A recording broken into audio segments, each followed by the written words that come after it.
Sandhya good morning. Good morning. நான் இன்னைக்கு காலைல அமாவாசை இல்லையா? ஆமாங்க. வாழைக்காய் வறுத்துட்டு முருங்கைக்காய் போட்டு சாம்பார் வைக்கலாம்னு இருக்கீங்க. ஒன்றுமே இல்லை, எல்லாம் காலியாக இருக்குது. இதோ எல்லாமே ஆகிட்டே இருக்குங்க. இந்த இது வாழைக்காய்க்கு தான் பண்ணிட்டு இருக்கேன். இதுதா இந்த வாழைக்காய் போடலாம், 2 நிமிஷம் இந்த கிரேவி ஆகும். வாழைக்காய் கிரேவி ரெசிபி கண்டிப்பாக போடலாம். இந்த கிரேவி வந்து ரொம்ப சூப்பராக இருக்கும். இஞ்சி, பூண்டு, பச்சை மிளகா எல்லாம் அரைச்சி ஊற்றி தானே? ஆமாம், ஜீரகம், மிளகு எல்லாம் அரைச்சி ஊற்றி பேஸ்ட் மாரி பண்ணியிருக்கோம். அது கொஞ்சம் அந்த பச்சை வாடெல்லாம் போனதுக்கப்புறம் நம்ம போட்டுக்கலாம் வாழைக்காய். ஓகே ஃப்ரெண்ட்ஸ், இன்னும் ஸ்டார்ட் பண்ணிட்டேன். இப்போ தான் இனிமேல் தான் ஆகிட்டே இருக்குது. ஹாய் ஃப்ரெண்ட்ஸ், இன்னைக்கு சண்டே ஸ்பெஷல் என்ன நம்ம வீட்டில் பார்க்கலாமா? சந்தியா, சண்டே ஸ்பெஷல் என்ன சொல்லுங்க? Sunday special biryani.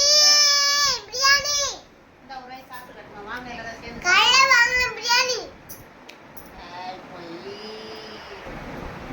பகர் ஹாய்ச்சப் வந்திருக்கோம். எங்கள் வீட்டில் இன்னைக்கு கடையில் வாங்கின பிரியாணி.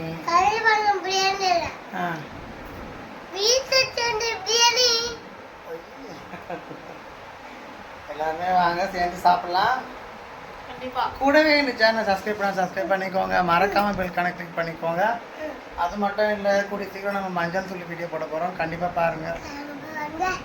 கூட சேனல் சப்ஸ்கிரைப் பண்ணிக்கோங்க.